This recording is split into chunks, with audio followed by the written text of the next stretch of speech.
If you have shaky footage in CapCut PC and you want to make it look smoother and more professional, this video is for you. Today, I'm going to show you exactly how to stabilize videos in CapCut PC step by step so you can clean up handheld clips, reduce camera shake, and make your edits look much more polished. And if this tutorial helps you out, make sure to hit like and subscribe for more easy CapCut editing guides. Let's jump in. First, open CapCut on your desktop and start by creating a new project. On the home screen, click New Project to begin a fresh edit. Once your project opens, you'll want to bring in the video you want to stabilize. You can do that by dragging and dropping your shaky clip into the media library and then dragging it down onto the editing timeline. At this point, it's a good idea to check whether the entire clip is shaky or only one section. If only part of the video has movement issues, you don't need to stabilize the whole thing. You can save time and keep the rest of your footage untouched by using the split tool. To do that, move the playhead to the point where the shaky section starts. Then use Ctrl+B to split the clip. You can do the same thing at the end of that section as well. This way, you isolate only the part that actually needs stabilization. Now that your clip is ready, click on the video in the timeline to select it. This is important because CapCut will only show the stabilization settings for the clip you have highlighted.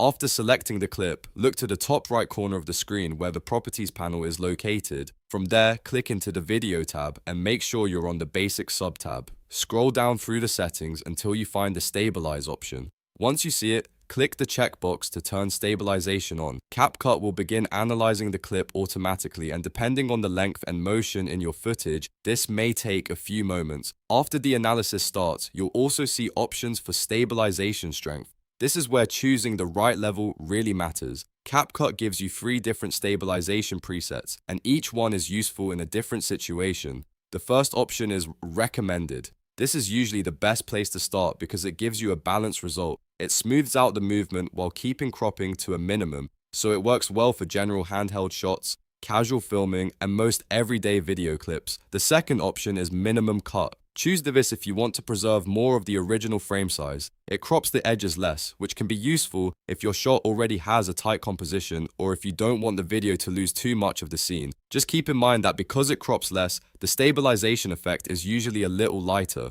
The third option is most stable. This is the strongest stabilization setting, and it's best for footage with heavy shake, fast movement, or very unstable camera motion. It gives the smoothest result, but it also crops more aggressively around the edges to compensate for that movement. If your clip is really shaky, this may be the best choice. A good approach is to start with recommended and preview the result first. If the clip still feels too shaky, try most stable.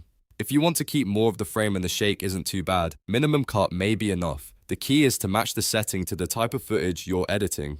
Once you've selected the level you want, let CapCut finish processing the clip. After that, play the video back in the timeline and check the result. If it looks good, you're done. If it feels a little too cropped or not smooth enough, simply go back and switch to a different stabilization level until you get the look you want. And that's how to stabilize videos in CapCut PC in just a few simple steps. It's one of the easiest ways to make shaky footage look cleaner and more professional without needing advanced editing skills. If this tutorial helped you, please hit the like button, subscribe to the channel, and turn on notifications so you don't miss the next CapCut tips and tutorials. Thanks for watching, and I'll see you in the next one.